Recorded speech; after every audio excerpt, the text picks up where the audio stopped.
പ്രിയപ്പെട്ട വസന്തൻ മാഷ്, എം നാരായണ മാഷ്, ഡോക്ടർ ബില്ലു സി നാരായണൻ, ഡോക്ടർ ആർ ശ്രീലതാവർമ്മ തുടങ്ങി വേദിയിലും സദസ്സിലും ഇരിക്കുന്ന ബഹുമാന്യരെ, ഒരു നീണ്ട പ്രഭാഷണത്തിന് മുതിരുന്നില്ല. കാലത്തു മുതൽ ഇവിടെ നടന്ന സെമിനാറും പ്രഭാഷണവും ഉദ്ഘാടനവും ഒക്കെ തന്നെ ഒരു കാര്യം വളരെ വ്യക്തമാക്കുന്നുണ്ട്. ഒന്നാമത്തേത്, സാഹിത്യ അക്കാദമി വിവർത്തനത്തിൻ്റെ 100ാം വാർഷികാഘോഷം എന്ന പേരിൽ പാവങ്ങൾ വായിച്ച കേരളം എന്ന ഈ ശതാബ്ദി സെമിനാർ ഇവിടെ നടത്തിയത് അത് എത്ര കണ്ട് ഉചിതമായി എന്നുള്ളൊരു കാര്യമാണ്. മറ്റൊന്ന്, നമ്മളൊരു സാംസ്കാരിക പരിപാടി, ഒരു സെമിനാർ നടത്തുമ്പോൾ അതിലെ പ്രഭാഷണങ്ങളൊക്കെ തന്നെ വളരെ കൃത്യമാകുന്നത് ആ വിഷയവുമായി ബന്ധപ്പെട്ട് അത് സംസാരിക്കുന്നവരൊക്കെ തന്നെ എത്ര കണ്ട് അവരെയൊക്കെ തന്നെ ആ വിഷയം എത്ര കണ്ട് സ്വാധീനിച്ചിട്ടുണ്ട് എന്നുള്ളതിൻ്റെയും കൂടി ഒരടയാളമാണ്. അങ്ങനെ വരുമ്പോൾ ഇന്ന് കാലത്ത് മുതൽ നടന്ന സെമിനാറുകളിലെ പ്രഭാഷണങ്ങൾ ഓരോന്നും മറ്റ് പല സാംസ്കാരിക ചർച്ചകൾക്കുമൊന്നും ഇല്ലാത്ത ഒരു ഉയർന്ന മാനം ഉണ്ടാക്കി എന്നുള്ള കാര്യത്തിൽ യാതൊരു സംശയമില്ല. ഉദ്ഘാടന പ്രസംഗത്തിൽ ബഹുമാനപ്പെട്ട ഉന്നത വിദ്യാഭ്യാസ വകുപ്പ് മന്ത്രി ആർ ബിന്ദു മുതൽ എല്ലാവരും പ്രധാനമായിട്ടും പാവങ്ങൾ വായിച്ചതിൻ്റെ അനുഭവങ്ങൾ, അതുമായി ബന്ധപ്പെട്ട അവരുടെ ജീവിതത്തിലുണ്ടായ മാറ്റങ്ങളും ജീവിത വീക്ഷണത്തിലുണ്ടായ കാര്യങ്ങളുമൊക്കെയാണ് പ്രധാനമായും സംസാരിച്ചത്. എന്നെ സംബന്ധിച്ചിടത്തോളം പാവങ്ങൾ വായനയുമായി ബന്ധപ്പെട്ട നിരവധി ഓർമ്മകളുണ്ട്. ഒരുപക്ഷെ പാവങ്ങൾ വായിച്ചത് കൊണ്ടായിരിക്കണം ഞാനിവിടെ നിൽക്കുന്നത് എന്നുള്ള ഒരു തോന്നലാണ് എന്നെ സംബന്ധിച്ചിടത്തോളം ഉള്ളത്.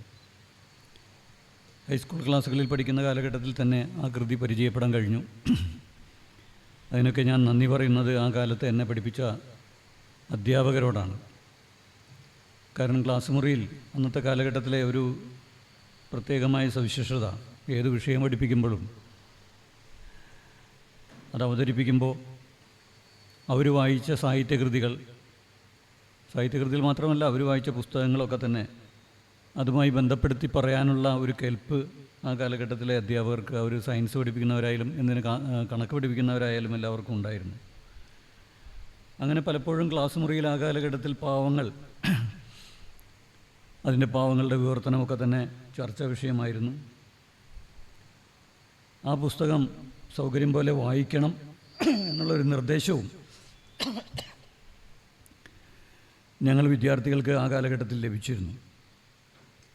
അതുകൊണ്ട് ആ കൃതി അന്വേഷിച്ച് നടന്നു. ഞങ്ങളുടെ ഗ്രാമീണ വായനശാലയിൽ ആ കാലഘട്ടമാകുമ്പോഴേക്കും മാതൃഭൂമിയെ ബുക്സ് അത് പ്രസിദ്ധീകരിച്ചിരുന്നു. പക്ഷേ നിർഭാഗ്യവശാൽ 2 പതിപ്പുകളായിട്ട് 2 വോള്യങ്ങളായിട്ട് പ്രസിദ്ധീകരിച്ചതിൽ 2ാം വാള്യം മാത്രമേ അവിടെ ഉണ്ടായിരുന്നുള്ളൂ. അതുകൊണ്ട് 2ാം വാള്യമാണ് ആദ്യം വായിച്ചത്. അപ്പോൾ ഡിയിലെ മെത്രാൻ എന്ന ഒരു വിഷയം പറയുമ്പോൾ, ഡിയിലെ മെത്രാൻ ആ നോവലിലെ ഒരു പ്രധാനപ്പെട്ട കഥാപാത്രം. ഒരു വലിയ നോവലിലെ നിരവധി കഥാപാത്രങ്ങളുണ്ട്. നേരത്തെ നമ്മൾ കാലത്ത് മുതലേ കേട്ടുകൊണ്ടിരിക്കുന്ന ഏറ്റവും പ്രധാനപ്പെട്ട റാങ്മാൽ റാങ്, അദ്ദേഹത്തെ നിതാന്തമായി പിന്തുടരുന്ന വ്യവസ്ഥയുടെ സംരക്ഷകനായി മുന്നോട്ട് സഞ്ചരിക്കുന്ന, അയാളൊന്നും കുറ്റം പറയാൻ വഴിയില്ല. ഴാവേർ, അത് തുടങ്ങി മാരിയൂസ് തുടങ്ങി എത്രയോ കഥാപാത്രങ്ങൾ, കുട്ടികളും യുവതികളും മുതിർന്നവരും ഒക്കെ ആയിട്ടുള്ള നിരവധി കഥാപാത്രങ്ങൾ. ഈ കഥാപാത്രങ്ങളിൽ നിന്ന് ഡിയിലെ മെത്രാൻ എന്ന് പറയുന്ന ആ ഒരു പ്രത്യേക കഥാപാത്രത്തെ എന്തുകൊണ്ട് ഒരു പ്രഭാഷണത്തിന് വിഷയമാക്കി എന്നുള്ളതിൻ്റെ ചില സൂചനകൾ കാലത്ത് തന്നെ ചില പ്രഭാഷണങ്ങൾ ഇവിടെ, പ്രത്യേകിച്ചും കയ്യനൊക്കെ തന്നെ ഇവിടെ സമർത്ഥമായി പറയുകയുണ്ടായി. പാവങ്ങൾ വായിച്ചതിൻ്റെ അനുഭവങ്ങൾ EMS മുദ്രിപ്പാട് മുതൽ VT ഭട്ടതിരിപ്പാട് തുടങ്ങി നമ്മുടെ സാമൂഹ്യ ജീവിതത്തിൽ എഴുത്തിൽ മാത്രമല്ല, പലപ്പോഴും ഇവിടെ പ്രധാനമായിട്ടും ചർച്ചാ വിഷയമായത് മലയാളത്തിൻ്റെ ഗദ്യസാഹിത്യത്തിൽ, നോവലിൽ, അതുപോലെ തന്നെ പൊതുവെ സാഹിത്യത്തിൽ അതിൻ്റെ ഗതിവിഗതികൾ നിയന്ത്രിക്കുന്നതിൽ ആ നോവലിൻ്റെ വിവർത്തനം എത്ര പങ്കുവഹിച്ചു എന്നുള്ള രീതിയിലാണ്. പക്ഷേ അത് എഴുത്തിൽ മാത്രമായിട്ട് നിൽക്കുന്നില്ല എന്നുള്ള കാര്യം നമുക്ക് കൃത്യമായിട്ട് അറിയാം. ഇപ്പോൾ നടക്കാൻ പോകുന്ന പ്രധാനപ്പെട്ട ഒരു പ്രഭാഷണത്തിൽ പാവങ്ങൾ വിവർത്തനം പുരോഗമന സാഹിത്യ പ്രസ്ഥാനവും എന്നുള്ളത് എൻ്റെ പ്രഭാഷണത്തിൽ നാരായണ മാഷ് അത് സൂചിപ്പിക്കും എന്നാണ് ഞാൻ വിചാരിക്കുന്നത്. പാവങ്ങൾ മലയാളത്തെ സംബന്ധിച്ചിടത്തോളം, കേരളത്തെ സംബന്ധിച്ചിടത്തോളം ഒരു ജനകീയ സാമൂഹ്യ പ്രവർത്തനത്തിൻ്റെയും രാഷ്ട്രീയത്തിൻ്റെയും ഒരു വഴി തുറന്നു വയ്ക്കുകയാണ് ചെയ്തത്. അതുവരെ രാഷ്ട്രീയ പ്രവർത്തനവും സാമൂഹ്യ നേതൃത്വവും ഒന്നും ഇല്ല എന്ന് പറയാൻ പറ്റില്ല. പക്ഷേ അതിനെയൊക്കെ ആകെ മാറ്റിമറിക്കുകയും അതിൻ്റെയൊക്കെ ശരിയായ പാത നിശ്ചയിക്കുകയും ചെയ്ത ഒരു കൃതി കൂടിയാണ്. അതുകൊണ്ട് ദേശീയ സമരത്തിൻ്റെ കാലഘട്ടത്തിൽ നമ്മുടെ കേരളത്തെ സംബന്ധിച്ചിടത്തോളം രാഷ്ട്രീയ പ്രവർത്തനം, പൊതുപ്രവർത്തനം എന്നുള്ള ആ സംഗതിയൊക്കെ തന്നെ ഇങ്ങനെ രൂപപ്പെട്ടു വരുന്ന ആ ഒരു കാലഘട്ടത്തിൽ ആ മേഖലയിലേക്ക് കടന്ന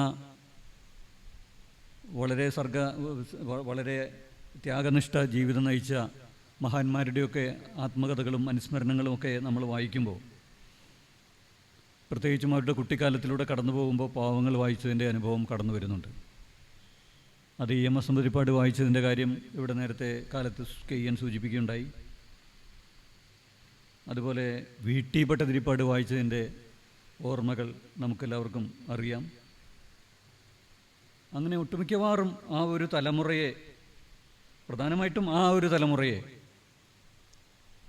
അവർക്ക് ചുറ്റുമുള്ള മനുഷ്യനെയും സമൂഹത്തെയും നോക്കിക്കാണാനും സ്നേഹിക്കാനും കാരുണ്യത്തോടുകൂടി അവരെ സമീപിക്കാനും തങ്ങൾ അനുഭവിച്ചുകൊണ്ടിരിക്കുന്ന ഈ ജീവിതം അവരിൽ പലരും, സുരേഷ് ഗോപിയുടെ ഭാഷയിൽ പറയുകയാണെങ്കിൽ ഉന്നത കുലജാതരാണ്. അപ്പോൾ ആ ഒരു ജീവിത സാഹചര്യം എത്രമാത്രം ഒരു തിന്മയാണ്, വാസ്തവത്തിൽ തങ്ങൾ അനുഭവിച്ചുകൊണ്ടിരിക്കുന്നത് ഒരു ഹിംസയാണ്. ആർഭാടങ്ങൾ, സമ്പത്തുകൾ, അങ്ങനെ വലിയ വലിയ ഭൂസ്വത്തുക്കൾ, നിരവധി പരിചാരകർ, അതിൻ്റെയൊക്കെ അവലംബത്തോടു കൂടിയ തങ്ങളുടെ ഒരു ജീവിതം എത്രമാത്രം പാപപങ്കിലവും എത്രമാത്രം ഒരു കൊടും ചതിയും തിന്മയും ഒക്കെയാണ് എന്ന് കൂടി അവരെ ഓർമ്മിപ്പിച്ചുകൊണ്ട്, ഒരുപക്ഷെ അവരെ അതൊക്കെ വലിച്ചെറിഞ്ഞുകൊണ്ട് EMS നമ്പൂതിരിപ്പാടിൻ്റെയൊക്കെ ജീവിതം പരിശോധിക്കുമ്പോൾ, കേരളത്തിലെ തന്നെ ഏറ്റവും വലിയൊരു ജന്മി കുടുംബത്തിൽ ജനിച്ച് അവിടെ നിന്ന് അക്ഷരാർത്ഥത്തിൽ പറഞ്ഞാൽ ഒരു നിർദ്ധനായി ജീവിച്ച് മരിച്ചു പോകുന്ന ഒരവസ്ഥയിലേക്ക് വരുന്ന ആ ഒരു സംഗതിക്കൊക്കെ പല മട്ടിൽ ഇപ്പോൾ EMS നമ്പൂതിരിപ്പാടിനെ പാവങ്ങൾ എന്ന് പറയുന്ന കൃതിയുടെ വായന മുതൽ അദ്ദേഹം ഒളിവിൽ കഴിഞ്ഞിട്ടുള്ള പൊക്കൻ എന്ന് പറയുന്ന ഒരു പാവപ്പെട്ട കർഷക തൊഴിലാളിയുടെ വീട്ടിലെ ദീർഘകാലമായിട്ടുള്ള ജീവിതം വരെ ഒക്കെ തന്നെ ഒരു വാസ്തവത്തിൽ അദ്ദേഹം സെൻറ് തോമസ് കോളേജിൽ പഠിച്ചതിനേക്കാളൊക്കെ എത്രയോ വലിയ പഠനമാണ് അദ്ദേഹം അവിടെ നിന്നൊക്കെ പഠിച്ചിട്ടുണ്ടാവുക എന്ന് ഞാൻ പലപ്പോഴും പറയാറുണ്ട്. അപ്പം അതിൻ്റെ കൂട്ടത്തിൽ ഞാൻ വളരെ വൈകാരികമായി വായിച്ച ഒരു സംഗതി നമ്മുടെ ദേവകി നിലയങ്ങോട് കുറച്ച് ഏതാനും വർഷങ്ങൾക്ക് മുമ്പ് മരിച്ചുപോയ അവരുടെ ഒരു സ്മരണയാണ്. പാവങ്ങൾ ഇറങ്ങുന്ന കാലഘട്ടത്തിൽ ജീവിച്ചിരുന്ന, ബാല്യകാലം കഴിച്ചിരുന്ന അവർ, അപ്പോൾ ഈ കൃതി അന്ന് ആ കാലഘട്ടത്തിൽ വളരെ സമ്പത്തുള്ള അവരുടെ ജന്മിഗൃഹമായിരുന്നു പകരാവൂർ മന, നമ്മുടെ ചിത്ര നമ്പൂതിരിപ്പാടിൻ്റെ. അപ്പോൾ അവിടേക്ക് കൊണ്ടുവന്ന് അത് അവിടെ വാങ്ങി വെച്ചിരുന്നു. കുറച്ചൊക്കെ ഉൽപ്പതിഷ്ണുക്കളായിട്ടുള്ള ആളുകൾ അവിടെ ഉണ്ടായിരുന്നുണ്ട്. പക്ഷേ അത് വായിക്കാനുള്ള സ്വാതന്ത്ര്യമൊന്നും ആ കാലഘട്ടത്തിലെ ഒരു നമ്പൂതിരി സ്ത്രീക്ക്, അന്തർജനത്തിന് പ്രത്യേകിച്ചും കുട്ടിക്ക് ഉണ്ടായിരുന്നില്ല. അതുകൊണ്ട് വളരെ ഒരു സാഹസിക കൃത്യം എന്നുള്ള നിലയ്ക്കാണ് അവരത് വായിച്ചത്. അത് വായിച്ച ജീവിതം അവരെങ്ങനെ മാറ്റി തീർത്തു, അവരെങ്ങനെ വായിച്ചു എന്നുള്ളതൊക്കെ തന്നെ വളരെ വികാരഭരിതമായിട്ട് പറയുന്നുണ്ട്. അക്കൂട്ടത്തിലാണ് DL മെത്രാൻ എൻ്റെ ഒരു പ്രത്യേകമായ ഒരു അടിവരയോടുകൂടി വരുന്നത്. രാഗ്മാലിനാങ്ങിനെയോ അല്ലെങ്കിൽ മറ്റു കഥാപാത്രങ്ങളെയോ ഒന്നുമല്ല അവർ കൂടുതൽ സൂചിപ്പിക്കുന്നത് DL മെത്രാൻ തന്നെയാണ്. അപ്പോൾ അവർ പറയുന്നത്, അന്ന് ഈ ദിവസേനയുള്ള പൂജകളൊക്കെ നടക്കുന്ന സമയത്ത് ആ പൂജയിൽ വിഷ്ണു അതുപോലെ തന്നെ പിന്നെ ശിവൻ അങ്ങനെയൊക്കെയുള്ള ആ ദേവന്മാർക്കൊപ്പം അവർ മനസ്സിൽ ആരാധിച്ചിരുന്നത് ഡീയിലെ മെത്രാനെയാണെന്നാണ്. വിഷ്ണുവിനും ശിവനും ബ്രഹ്മാവിനും ഒക്കെ ഒരു തിരി വയ്ക്കുമ്പോൾ മറ്റൊരു തിരി ഡീയിലെ മെത്രാന് വേണ്ടി മാത്രം വയ്ക്കാനായിട്ട് ഒരു അത്രമാത്രം സാമൂഹിക ബന്ധങ്ങളോ ലോകപരിചയമോ ഒന്നുമില്ലാത്ത ഒരു ചെറിയ പെൺകുട്ടിയെ പ്രേരിപ്പിച്ചുവെങ്കിൽ ആ വായനയുടെ ശക്തി, അത് മനസ്സിൽ ഉണ്ടാക്കിയ അനുരണനങ്ങൾ എത്രമാത്രം തീവ്രവും സ്നേഹനിർഭരവുമായിരുന്നു എന്ന് നമുക്ക് പറയാൻ കഴിയും. ഡീയിലെ മെത്രാൻ ആ നോവലിൻ്റെ ആദ്യ ഭാഗത്ത് തന്നെ കടന്നു വരുന്ന ഒരു കഥാപാത്രമാണ്. ഒട്ടുമിക്കവാറും ആളുകൾക്ക് അദ്ദേഹത്തെ പരിചയമുണ്ടാവും. കാരണം എന്ന് വെച്ച് കഴിഞ്ഞാൽ, ഇപ്പോൾ പാവങ്ങൾ നേരത്തെ ഉച്ചകാലത്ത് തന്നെ ഇവിടെ പറഞ്ഞല്ലോ, പാവങ്ങളുടെ പല ഭാഗങ്ങൾ തിരിച്ചിട്ട് ചെറിയ ചെറിയ കഥകളായിട്ടും നാടകങ്ങളായിട്ടും മറ്റുമൊക്കെ നമ്മൾ പല മട്ടിൽ പരിചയിച്ച് പോരുന്നുണ്ട്. സ്കൂൾ ക്ലാസ്സുകളിലും കോളേജുകളിലും. ഞാൻ പഠിക്കുന്ന കാലത്ത് തന്നെ കോളേജിൽ ഒരു ഏകാംഗമായിട്ട് ബിഷപ്പും മെഴുകുതിരിക്കാലുകളും, ബിഷപ്പ് ആൻഡ് കാൻഡിൽ സ്റ്റിക്സും പഠിക്കാനുണ്ടായിരുന്നു. സ്കൂൾ ക്ലാസ്സുകളിലൊക്കെ തന്നെ പഠിക്കാനുണ്ടായിരുന്നു. അപ്പോൾ അതിലൊക്കെ വരുന്ന ഒരു കഥാപാത്രമാണ് ബിഷപ്പ്. അപ്പോൾ തന്നെ ആളുകൾക്ക് പരിചയമുള്ള ഒരു കഥാപാത്രമാണ്. അതിൽ വളരെ ഗംഭീരമായിട്ടുള്ള ഒരു സംഗതി, ഒന്നാമത്തെ ഏറ്റവും പ്രധാനപ്പെട്ട ഒരു സംഗതി എന്താണെന്ന് വെച്ച് കഴിഞ്ഞാൽ, ഈ മെഴുകുതിരിക്കാലുകൾ അവിടെ നിന്ന് വെള്ളി മെഴുകുതിരിക്കാലുകൾ അവിടെ നിന്ന് മോഷ്ടിച്ച് കൊണ്ടുപോയിട്ട് പിന്നീട് പോലീസ് പിടിച്ച് ഇയാളെ ബിഷപ്പിൻ്റെ മുമ്പാകെ ഹാജരാക്കുമ്പോൾ ബിഷപ്പ് പറഞ്ഞു, ഇത് ഞാൻ അയാൾക്ക് കൊടുത്തതാണ് എന്ന് പറഞ്ഞു, എൻ്റെ പ്രിയപ്പെട്ട സുഹൃത്തിന് ഒരു സമ്മാനമായി കൊടുത്തതാണെന്ന് പറഞ്ഞപ്പോൾ അത് അദ്ദേഹത്തെ രക്ഷിക്കാൻ വേണ്ടി പറഞ്ഞതാണ്. അതിന് സാധൂകരണം കൊണ്ടൊക്കെ ഉണ്ടെങ്കിൽ പോലും ദൈവത്തിൻ്റെ പ്രതിപുരുഷനായ ഒരു ബിഷപ്പ് അവിടെ കള്ളം പറയുകയാണ്. അടുത്ത കാലത്ത് വസന്തമാഷ എഴുതിയ ഒരു ലേഖനത്തിൽ ആ ബിഷപ്പ് മാത്രമല്ല, പിന്നീട് ഴാങ്വാലിനെ രക്ഷിക്കാൻ വേണ്ടി കോൺവെൻറ്റിലെ ഒരു കന്യാസ്ത്രീയും കള്ളം പറയുന്നുണ്ട് എന്ന് സൂചിപ്പിക്കുകയുണ്ടായി. അപ്പോൾ ദൈവത്തിൻ്റെ പ്രതിപുരുഷന്മാരായ എപ്പോഴും സത്യം മാത്രം സംസാരിക്കാൻ അനുവാദമുള്ള ഇക്കൂട്ടർ കള്ളം പറഞ്ഞു എന്ന് പറയുമ്പോൾ വസന്തമാഷ് പറയുന്നത് ആ കള്ളം യേശുവിന് മനസ്സിലാവും എന്നാണ്. പള്ളിക്ക് ചിലപ്പോൾ മനസ്സിലായില്ല എന്ന് വരും, വ്യവസ്ഥാപിതമായ പള്ളിക്ക് ചിലപ്പോൾ മനസ്സിലായില്ല എന്ന് വരും, പക്ഷേ ക്രിസ്തുവിന് മനസ്സിലാവും എന്നാണ് അദ്ദേഹം ഈ അടുത്ത കാലത്ത് ദേശാഭിമാനിൽ എഴുതിയ ഒരു ലേഖനത്തിൽ പറഞ്ഞിട്ടുള്ളത്. ഈ ബിഷപ്പിൻ്റെ കള്ളത്തെക്കുറിച്ച് പണ്ടുകാലം മുതലേ തന്നെ ചർച്ചയുണ്ട് കേട്ടോ. ഞാൻ തായട്ടി ശങ്കരൻ മാഷുടെ ഒരു പ്രഭാഷണത്തിൽ ഒരിക്കൽ കേട്ടത് എൻ്റെ മനസ്സിൽ വളരെ വർഷങ്ങൾക്ക് മുമ്പാണ്. മറ്റാരെയും ഉദ്ധരിച്ച് അദ്ദേഹം അതിനെക്കുറിച്ച് പറഞ്ഞത് സത്യത്തേക്കാൾ വിശുദ്ധമായ നുണ എന്നാണ്. അപ്പോഴാണ് നമുക്ക് ബോധ്യമാവുക സത്യത്തേക്കാൾ വിശുദ്ധമായ ചില നുണകളുണ്ടെന്നും ഒരുപക്ഷെ അഹിംസയേക്കാൾ ധാർമ്മികമായ ചില ഹിംസകളുണ്ടെന്നും ഒക്കെ തന്നെ നമുക്ക് മനസ്സിലാവുന്ന ഒരു സാഹചര്യത്തിലാണ്.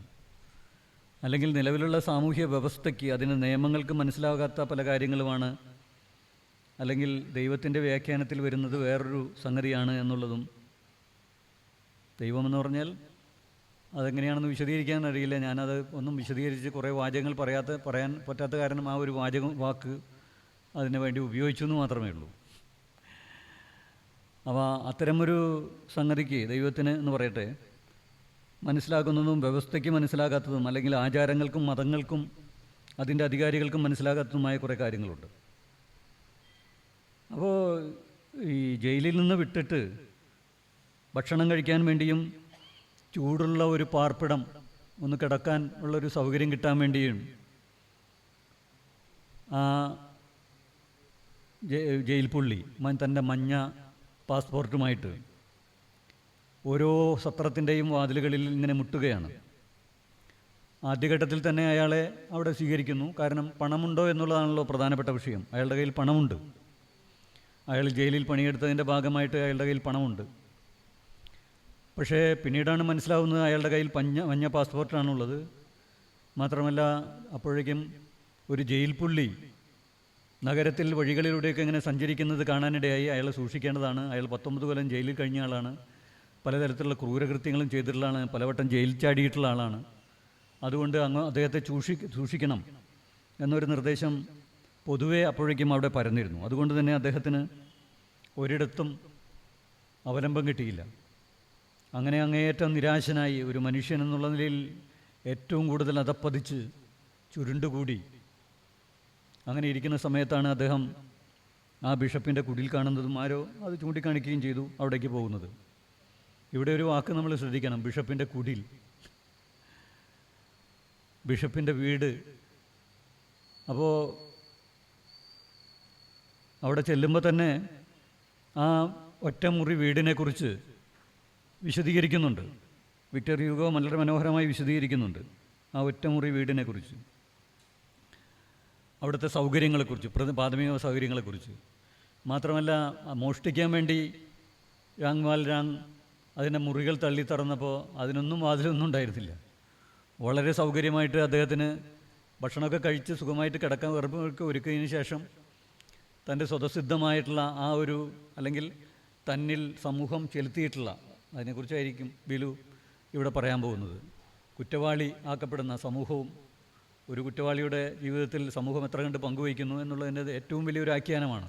എത്രയോ വർഷങ്ങൾക്ക് മുമ്പ് നമ്മുടെ കോടതികൾക്ക് മുമ്പിൽ ഇന്നും ആ പുസ്തകം ഉണ്ടെങ്കിലെന്ന് ഞാൻ വിചാരിക്കുകയാണ്. അപ്പോൾ ആ ഒരു പ്രേരണ കൊണ്ട് ആ മെള്ളുകാലുകൾ എടുക്കുമ്പോൾ അദ്ദേഹത്തിന് അനായാസമായിട്ട് ചെയ്യാൻ പറ്റി. കാരണം വാതിലൊന്നും കാര്യമായിട്ടില്ല. അത് നമ്മൾ ആലോചിച്ച് നോക്കുന്ന ഈ ഏകാംഗം മാത്രം പഠിച്ചിട്ടുള്ളവർ ചിലപ്പോൾ അത്ഭുതപ്പെടും. അവർക്ക് അങ്ങനെ ഒരു ആലോചന ഉണ്ടെങ്കിൽ വേണമെങ്കിൽ അത്ഭുതപ്പെടും. എങ്ങനെയാണ് ഒരു ബിഷപ്പ് ഒരു കുടിലിൽ താമസിക്കുന്നത് എന്ന്. കാരണം നമുക്ക് ധാരാളം ബിഷപ്പുമാരെ പരിചയമുണ്ടല്ലോ. ബിഷപ്പിൻ്റെ താമസ സ്ഥലത്തെ നമ്മൾ പറയുന്നത് ബിഷപ്പ് പാലസ്, ബിഷപ്പിൻ്റെ അരമന എന്നാണ്. അത് നമ്മുടെ നാട്ടിലും ലോകത്തിലെല്ലായിടത്തും ബിഷപ്പിൻ്റെ അരമന ആണ് തന്നെയാണ്. പിന്നെ ഈ ബിഷപ്പ് എങ്ങനെയാണ് ഒരു കുടിലിൽ താമസിച്ചത് എന്ന് ഓർക്കുമ്പോൾ അവിടേക്ക് ആ ബിഷപ്പ് വന്ന ഒരു രംഗം വാസ്തവത്തിൽ ഈ വെള്ളിമതിരിക്കാലുകൾ മോഷ്ടിക്കുന്ന രംഗത്തെക്കാളൊക്കെ തീവ്രവും അത്യന്തം നാടകീയവുമായ ഒന്നാണ്. കാരണം ബിഷപ്പ് ഈ പട്ടണത്തിൽ ചാർജ് എടുക്കുന്ന സമയത്ത് അദ്ദേഹം താമസിക്കാൻ ചെല്ലുന്നത്, അദ്ദേഹം താമസിച്ചു തുടങ്ങുന്നത് ഈ ഒരു ചെറുമുറിയിലല്ല, മറിച്ച് അദ്ദേഹത്തിന് വേണ്ടി പരമ്പരാഗതമായി താമസിക്കാൻ നിശ്ചയിക്കപ്പെട്ടിട്ടുള്ള അരമനയിൽ തന്നെയാണ്, ബിഷപ്പ് പാലസിൽ തന്നെയാണ്. അവിടെയാണെങ്കിൽ 60 മുറികളുണ്ട്. 60 മുറികൾ. ആ 60 മുറികൾക്ക് അനുയോജ്യമായിട്ടുള്ള സൗകര്യങ്ങൾ, നിരവധി പരിചാരകന്മാർ, എല്ലാ സൗകര്യങ്ങളും കൂടെയുള്ള ഒരു മഹത്തായ കൊട്ടാരം അവിടെ താമസിച്ചു തുടങ്ങിയാണ് ബിഷപ്പും അദ്ദേഹത്തിൻ്റെ പരിചാരികയും അദ്ദേഹത്തിൻ്റെ സഹോദരിയും കൂടി. ബിഷപ്പിൻ്റെ ചാർജ് എടുത്തതിന് ശേഷമുള്ള ഏറ്റവും പ്രധാനപ്പെട്ട ആദ്യത്തെ ചുമതല തൊട്ടടുത്തുള്ള അദ്ദേഹത്തിൻ്റെ കീഴിലുള്ള, അദ്ദേഹത്തിൻ്റെ ഭരണ നിയന്ത്രണത്തിലുള്ള ഒരു പ്രാഥമിക ആരോഗ്യ കേന്ദ്രം സന്ദർശിക്കുക എന്നുള്ളതാണ്. അത് തൊട്ടടുത്താണ്. അപ്പോൾ ആ പ്രാഥമിക ആരോഗ്യ കേന്ദ്രം സന്ദർശിക്കാൻ ചെല്ലുന്നു. ആ പ്രാഥമിക ആരോഗ്യ കേന്ദ്രത്തിൽ 60 രോഗികളുണ്ട്. ഈ 60 രോഗികൾക്കും കടന്നുകൂടാനായിട്ടാണെങ്കിൽ ഒരു മുറിയാണുള്ളത്. ആ ഒരു മുറിയാണെങ്കിൽ തന്നെ വായു സഞ്ചാരമില്ല, ആവശ്യമായ വാതിലുകളില്ല, ജനലുകളില്ല, ആവശ്യത്തിന് ഫർണിച്ചറുകളില്ല, ഒന്നുമില്ല. അങ്ങനെ ഒരു മുറി അവിടെ തിങ്ങി വിങ്ങി നരകയാതന അനുഭവിക്കുന്ന രോഗികളെ കണ്ടപ്പോൾ അദ്ദേഹം അതിൻ്റെ ഉടമസ്ഥനായ, അല്ലെങ്കിൽ അതിൻ്റെ നടത്തിപ്പുകാരനായ ഡയറക്ടറോട് പറഞ്ഞു, നിങ്ങൾ എന്നോട് വലിയ തരത്തിലുള്ള അനീതിയാണ് കാണിച്ചിരിക്കുന്നത്. ബിഷപ്പിനോട് ഈ പ്രാഥമികാരോഗ്യ കേന്ദ്രത്തിൻ്റെ ചുമതലക്കാരൻ വലിയ അനീതിയാണ് കാണിച്ചിരിക്കുന്നത് ബിഷപ്പ് അയാളോട് പറയുകയാണ്. അപ്പോൾ അദ്ദേഹം ചോദിച്ചു, സാർ എന്തനീതിയാണ്? ഞങ്ങളങ്ങോട്ട് എല്ലാ തരത്തിലുള്ള ആദരവാണല്ലോ കാണിച്ചുകൊണ്ടിരിക്കുന്നത്. നിങ്ങൾ എൻ്റെ ഭവനം പിടിച്ചെടുത്തിരിക്കുകയാണ്. നിങ്ങൾ എൻ്റെ ഭവനം പിടിച്ചെടുത്തിരിക്കുകയാണ്. സ്വാഭാവികമായിട്ടും അതൊന്നും മനസ്സിലായില്ല. സംഗതി വ്യക്തമാക്കുന്നു, ഈ 60 പേർക്ക് താമസിക്കേണ്ട സ്ഥലം വേറെയാണ്, എനിക്ക് താമസിക്കേണ്ട സ്ഥലം ഇപ്പോൾ ഈ ആശുപത്രിയുള്ള ഈ ഒറ്റ മുറിയാണ്. പിന്നെ കാര്യമായിട്ട് വിശദീകരണമൊന്നുമില്ല, അങ്ങോട്ടും ഇങ്ങോട്ടും മാറുകയാണ്. ബിഷപ്പ് പ്രാഥമിക ആരോഗ്യ ആശുപത്രിയുടെ ഒറ്റമുറിയിലേക്കും 60 രോഗികൾ ബിഷപ്പിൻ്റെ അരമനയിലേക്കും മാറുകയാണ്. അങ്ങനെയാണ് ഈ ബിഷപ്പ് ഈ ഒറ്റമുറി വീട്ടിൽ ജീൻ വാൽജിനെ തള്ളി തുറന്ന് കടന്നു വരാൻ കഴിയുന്ന യാതൊരു സൗകര്യങ്ങളുമില്ലാത്ത അങ്ങേയറ്റം ദരിദ്രമായ ഒരു സാഹചര്യത്തിലേക്ക് കടന്നു വരുന്നത്. ഇതാലോചിച്ചപ്പോൾ, ഇതൊക്കെ വായിക്കുമ്പോൾ എൻ്റെ മനസ്സിൽ വേറൊരു ചിത്രം വരാനുണ്ട്. നമ്മുടെ ദേശീയ സ്വാതന്ത്ര്യ സമരത്തിൻ്റെ കാലഘട്ടത്തിൽ നമ്മുടെയൊക്കെ സമൂഹത്തെ ഒക്കെ തന്നെ ബാധിച്ചിരുന്ന ഒരു മാനവികത, ജനാധിപത്യം, ഒരു സാമൂഹ്യനീതി ബോധം, ആ ബോധമൊക്കെ തന്നെ ഇന്ന് വെല്ലുവിളിക്കപ്പെടുകയാണ്. ആ സാഹചര്യത്തിൽ തന്നെ നമ്മൾ ആലോചിക്കുകയാണ്, നമ്മുടെ ജനാധിപത്യമൊക്കെ വികസിച്ചു വരുമ്പോൾ, നമ്മുടെ സാമൂഹ്യനീതി വികസിച്ചു വരുമ്പോൾ, നമ്മുടെ ദേശീയ സ്വാതന്ത്ര്യ സമരം അതിൻ്റെ ഒരു ചരിത്രഘട്ടം കടന്ന് ജനകീയമാകുമ്പോൾ, അതിലേക്ക് കർഷകരുടെയും തൊഴിലാളികളുടെയും പ്രശ്നം കടന്നു വരുമ്പോൾ, അതിൻ്റെ ഒരു പ്രധാനപ്പെട്ട വിഷയമായി തൊട്ടുകൂടായ്മ എന്ന് പറയുന്ന ഒരുപക്ഷെ ബ്രിട്ടീഷ് സാമ്രാജ്യത്തെ ചെയ്തതിനേക്കാളും ക്രൂരമായ ഹിംസ, അതിനെതിരായിട്ടുള്ള നീക്കം ഇന്ത്യയിലെ സ്വാതന്ത്ര്യ സമര പ്രസ്ഥാനം അതിൻ്റെ അജണ്ടയായി ചിത്രീകരിക്കുമ്പോൾ, അതിൻ്റെ ഭാഗമായി വൈക്കത്തും ഗുരുവായൂരിലുമൊക്കെ സത്യാഗ്രഹങ്ങൾ ആരംഭിക്കുമ്പോൾ, ആ ഒരു കാലത്തിലേക്ക് എൻ്റെ മനസ്സ് കടന്നു വരികയാണ്. ആ കാലത്തിൻ്റെ സ്പന്ദനങ്ങളെന്ന് പറയാവുന്ന ഒരു രംഗം നമ്മുടെ ചില ചരിത്ര പുസ്തകങ്ങളിൽ ഉണ്ട്. അത് വളരെ നാടകീയമായിട്ട് സ്വാതന്ത്ര്യം അർദ്ധരാത്രിയിൽ എന്ന വളരെ പ്രസിദ്ധമായിട്ടുള്ള, ഒട്ടുമിക്കവാറും ആളുകൾ വായിച്ചിരിക്കാനിടയുള്ള നോവൽ പോലെ വായിക്കാവുന്ന ചരിത്ര പുസ്തകത്തിൽ രേഖപ്പെടുത്തിയിട്ടുണ്ട്. ഇന്ത്യയുടെ വിഭജനവുമായി ബന്ധപ്പെട്ടിട്ടുള്ള കാര്യങ്ങൾ നിർവഹിക്കാൻ വേണ്ടിയാണല്ലോ മൗണ്ട് ബാറ്റൻ പ്രഭു ഇന്ത്യയിലേക്ക് വന്നത്. ആ സമയത്ത് ഇതെങ്ങനെ നിർവഹിക്കണമെന്നുള്ളതിനെക്കുറിച്ച് അദ്ദേഹത്തിന് യാതൊരു പിടിയും ഉണ്ടായിരുന്നില്ല. അപ്പോൾ അതിനെക്കുറിച്ച് ചർച്ച ചെയ്യുന്നതിന് വേണ്ടി ആ കാലഘട്ടത്തിലെ ഇന്ത്യയുടെ ദേശീയ നേതാക്കളായിട്ടുള്ള 3 പേരുമായി ഒരു സംഭാഷണം നടത്താൻ അദ്ദേഹം ആലോചിക്കുകയുണ്ടായി. ആ 3 പേർ വേറെ ആരുമില്ല. ഒന്ന് മഹാത്മാഗാന്ധി, ഒന്ന് ജവഹർലാൽ നെഹ്റു, മറ്റൊന്ന് മുഹമ്മദ് അലി ജിന്ന. ഈ 3 പേരുമായി സംസാരിക്കാനുള്ള ആലോചനകളുടെ ഇടയ്ക്ക് ഓരോരോ ആളുകളായിട്ട് ഇങ്ങനെ സംസാരിക്കുന്നു, ഇന്ത്യയെക്കുറിച്ച് സംസാരിക്കുന്നു. ഏറ്റവും പ്രധാനമായ പ്രശ്നം ഇന്ത്യയെ എങ്ങനെ മനസ്സിലാക്കും എന്നുള്ളതാണ്. ഇന്ത്യക്കാരനെ എങ്ങനെ മനസ്സിലാക്കും എന്നുള്ളതാണ്. ഓരോരുത്തരും അവരുടെ നിഗമനങ്ങൾ പറഞ്ഞു. അവസാനമാണെന്ന് പറഞ്ഞു മഹാത്മാഗാന്ധി വരുന്നത്. അദ്ദേഹം എവിടെയോ ചില പ്രദേശങ്ങളിൽ ആ കാലഘട്ടത്തിൽ അസ്വാസ്ഥ്യങ്ങളൊക്കെ ആരംഭിച്ചിരുന്നു. കിഴക്കൻ ബംഗാളിലാണെന്ന് പറഞ്ഞുകൊണ്ട്, അല്ലെങ്കിൽ ബീഹാറിലാണെന്ന് പറഞ്ഞുകൂടെ എവിടെയൊക്കെയോ അലഞ്ഞടക്കുകയാണ്. അവിടെ നിന്ന് അദ്ദേഹം ഈ മൗണ്ട് ബാറ്റൻ്റെ ക്ഷണം സ്വീകരിച്ച് ഡൽഹിയിലേക്ക് തീവണ്ടിയിൽ യാത്ര ചെയ്യുകയാണ്. നമുക്കറിയാം, അദ്ദേഹം അന്നത്തെ 3-ാം ക്ലാസ് തീവണ്ടി മുറിയിലാണ് യാത്ര ചെയ്യുക. ദരിദ്രനായിട്ട് രൂപം സ്വീകരിച്ചുകൊണ്ട് യാത്ര ചെയ്യുകയാണ്. അങ്ങനെ അദ്ദേഹം ഒരു പുലർക്കാലത്ത് മൗണ്ട് ബാറ്റൻ്റെ കൊട്ടാരത്തിൽ വരുന്നു. മൗണ്ട് ബാറ്റൻ്റെ താമസിക്കുന്നിടത്ത് വരുന്നു. മൗണ്ട് ബാറ്റൻ്റെ മുന്നിൽ അദ്ദേഹം ആ സോഫയിലിരിക്കുകയാണ്. ചർച്ച തുടങ്ങിയിട്ടില്ല. അപ്പോഴാണെങ്കിൽ മഹാത്മാഗാന്ധി അത്യന്തം ക്ഷീണിതനും അത്യന്തം മ്ലാനവദനനും നിരാശഭരിതനും ശുഭാപ്തി വിശ്വാസമൊക്കെ നഷ്ടപ്പെട്ട രൂപത്തിലാണ് ചടഞ്ഞുകൂടിയിരിക്കുന്നത്. ഉറക്കച്ചടവുണ്ടാവാം, അല്ലെങ്കിൽ 3-ാം ക്ലാസ് തീവണ്ടി മുറിയിലെ ദുരിതം പിടിച്ച യാത്രകളുടെ ഭാഗമായിട്ടാവാം. മൗണ്ട് ബാറ്റൻ ചോദിക്കുന്നുണ്ട്, എന്താണ് പറ്റിയത് ബാപ്പു? എന്താണ് നിങ്ങളിങ്ങനെ നിരുന്മേഷവാനായിട്ടിരിക്കുന്നത്? ഇല്ല, പ്രത്യേകിച്ചൊന്നും സംഭവിച്ചില്ല. പക്ഷേ അദ്ദേഹം ഒരു കാര്യം പറഞ്ഞു. അദ്ദേഹം ക്രൂരമായൊരു തോതിൽ കഴിഞ്ഞ രാത്രിയിൽ തീവണ്ടി യാത്രയിൽ കൊള്ളയടിക്കപ്പെട്ടു. ഒരു കള്ളൻ കള്ളനാൽ മോഷ്ടിക്കപ്പെട്ടു. അപ്പോൾ മഹാത്മാഗാന്ധിയുടെ കയ്യിൽ നിന്ന് മോഷ്ടിക്കാനുള്ള സാധനം എന്താണെന്ന് അറിയാമല്ലോ. അദ്ദേഹത്തിൻ്റെ വില കൂടിയ, ഏറ്റവും വില പിടിച്ച ഒരു ജീവിതം മുതലായിട്ടുള്ള പോക്കറ്റ് വാച്ച് നഷ്ടപ്പെട്ടു. ഈ പോക്കറ്റ് വാച്ച് നഷ്ടപ്പെട്ടതിൻ്റെ നിരാശയിൽ എല്ലാം മറന്നിരിക്കുന്ന ബാപ്പുവിനോട് മൗണ്ട് ബാറ്റൻ പറഞ്ഞു, നമുക്കത് വേറൊരെണ്ണം മേടിക്കാം, അത് യാതൊരു പ്രശ്നവുമില്ല. അപ്പോൾ മഹാത്മാഗാന്ധി പറഞ്ഞു, അത് മേടിക്കാം എന്നുള്ളത് ശരിയാണ്, പക്ഷേ അതല്ല പ്രശ്നം മിസ്റ്റർ മൗണ്ട് ബാറ്റൻ. ഞാനിങ്ങനെ ഈ ദരിദ്രൻ്റെ വേഷം കെട്ടി മുഷിഞ്ഞ് നാറി ഈ 2-ാം ക്ലാസ് 3-ാം ക്ലാസ് തീവണ്ടി മുറിയിലൊക്കെ യാത്ര ചെയ്യുന്നതിൻ്റെ ഉദ്ദേശം എന്ന് വെച്ചാൽ അതിനൊരു ഉദ്ദേശമുണ്ടെന്നർത്ഥം. അത് വെറുതെയല്ല, അതൊരു രാഷ്ട്രീയ നീക്കമാണ് എന്നർത്ഥം. ഞാനിങ്ങനെ ദരിദ്രനായി വേഷം കെട്ടി ഒറ്റമുണ്ടെടുത്ത് നടക്കുന്നതിൻ്റെ ഉദ്ദേശം ഇന്ത്യയിലെ ദരിദ്രനിൽ ദരിദ്രനായ ഒരാൾക്ക് മനസ്സിലായിട്ടില്ലല്ലോ എന്നുള്ളതാണ് എൻ്റെ ദുഃഖം. ആർക്ക്? ആ കള്ളന്. അയാൾക്ക് മനസ്സിലായിട്ടില്ല ഞാൻ എന്തിനാണ് ഈ വേഷം കെട്ടി നടക്കുന്നതെന്ന്. എന്ന് വെച്ച് കഴിഞ്ഞാൽ മഹാത്മാഗാന്ധിയെ സംബന്ധിച്ചിടത്തോളം ലളിത ജീവിതം എന്ന് പറയുന്നത് അദ്ദേഹത്തിൻ്റെ ഒരു ത്യാഗനിർഭരമായ അല്ലെങ്കിൽ എന്തെങ്കിലും തരത്തിൽ ഭാവി ജീവിതത്തിൽ മോക്ഷം കിട്ടാൻ വേണ്ടി അദ്ദേഹം നടത്തിയ ഒരു പരിപാടിയല്ല, മറിച്ച് അദ്ദേഹത്തിൻ്റെ ഒരു രാഷ്ട്രീയ നീക്കമാണ്. കാരണം അതുവരെയുള്ള ഇന്ത്യൻ ദേശീയ സ്വാതന്ത്ര്യ സമരത്തിൻ്റെ നേതാക്കൾ അവരെ തങ്ങളിൽ ഒരാളാണ് എന്ന് ഇന്ത്യയിലെ ദരിദ്ര ജനകോടികൾക്ക് മനസ്സിലായിരുന്നില്ല.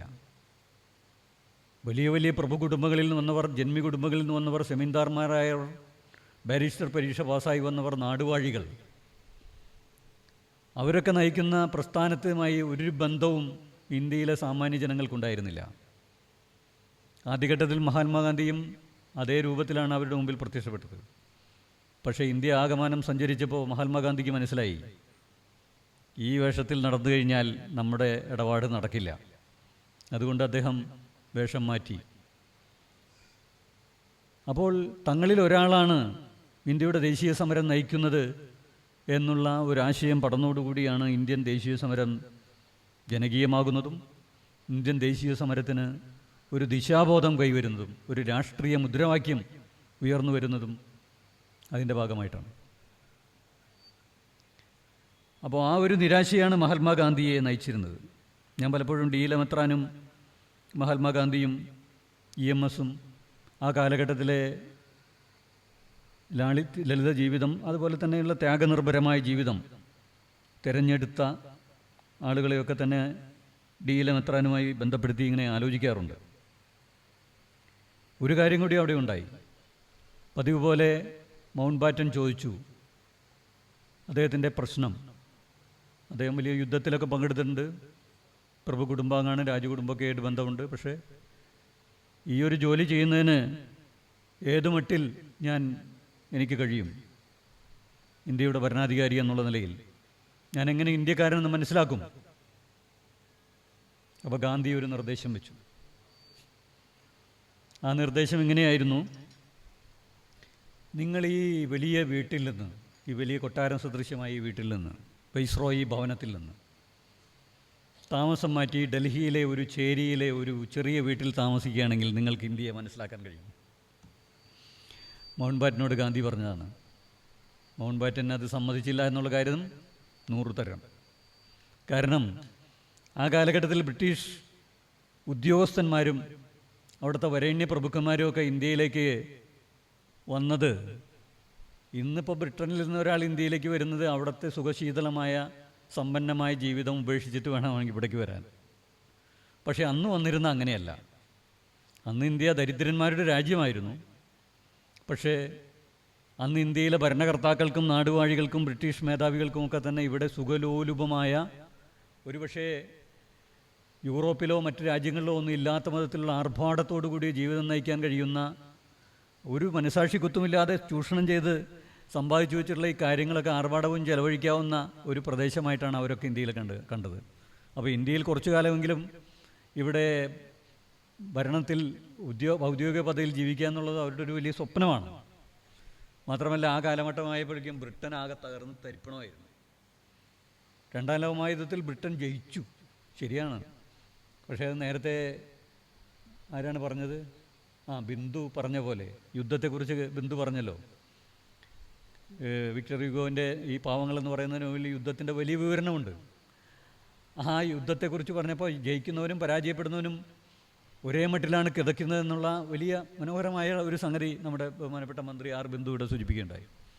അങ്ങനെ തകർന്ന് തരിപ്പണമായി ജയിച്ചവരെക്കാൾ തകർന്ന് വെള്ളം, യാതൊരു സൗകര്യവുമില്ലാതെ അവിടുത്തെ മനുഷ്യരെല്ലാവരും കഷ്ടപ്പെടുന്ന കാലത്താണ് ഇന്ത്യയിലേക്കുള്ള വരവും അവിടുത്തെ ആർഭാട ജീവിതവും അവരുടെ സ്വപ്നമായിരിക്കുന്ന സമയത്താണ് മൗണ്ട് ബാറ്റനോട് ഡൽഹിയിലെ ഒരു തെരുവിൽ വന്ന ഒരു കൊച്ചു വീട്ടിൽ താമസിക്കാം. മൗണ്ട് ബാറ്റൻ അത് സമ്മതിച്ചില്ല എന്നുള്ള കാര്യം വേറെ. മൗണ്ട് ബാറ്റൻ മാത്രമല്ല, പിന്നീട് ഇന്ത്യയുടെ പ്രസിഡന്റുമാരായിരുന്നവരൊക്കെ, ഇന്നത്തെ ഇന്ത്യൻ പ്രസിഡന്റ് അടക്കം, എത്ര മുറിയാണ് അവിടെ? നമ്മുടെ ഡി ലെമത്രാൻ ഉപേക്ഷിച്ച് 60 മുറിയാണെങ്കിൽ അവിടെ 600 മുറിയാണെന്നാണ് തോന്നുന്നത്. 300 ഏക്കറോ മറ്റാണ് നമ്മുടെ രാഷ്ട്രപതി ഭവൻ. അതുതന്നെയാണ്. അവിടെ ഇരുന്നു കൊണ്ടാണ് ഇന്ത്യയെ ഭരിക്കുന്നത്, ഇന്ത്യയെ മനസ്സിലാക്കാൻ ശ്രമിക്കുന്നത്. ഞാൻ ദീർഘമായി സംസാരിക്കുന്നില്ല. നാരായണ മാഷും ബിലുവൊക്കെ സംസാരിക്കാനുണ്ട്. എന്തായാലും ഡിയിലെ മെത്രാൻ ഇനിയും കേരളത്തെ അല്ലെങ്കിൽ ലോകത്തെ നയിച്ചുകൊണ്ടിരിക്കും ധാർമ്മികമായി എന്ന് മാത്രം സൂചിപ്പിച്ച് എൻ്റെ വാക്കുകൾ ചുരുക്കുന്നു.